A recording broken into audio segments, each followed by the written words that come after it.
barzda tiesiai.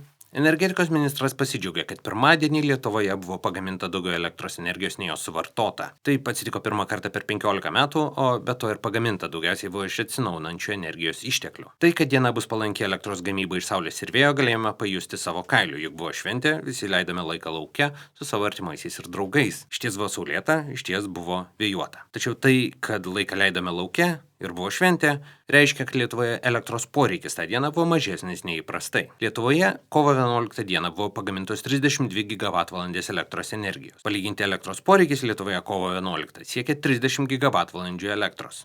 Tiesa, savaitę prieš, pirmadienį kovo 4 dieną, šis poreikis jau siekia 34 gigavatvalandės. Tai reiškia, kad įprastą pirmadienį energetikos ministras ko gero tokiais pat pasiekimais pasigirti nebūtų galėjęs. Pasidžiaugti yra šaunu, tačiau šį kartą į vieną vietą turėjo sukristi dar gausybę palankių aplinkybių, net ir tokių, kurių energetikai nekontroliuoja.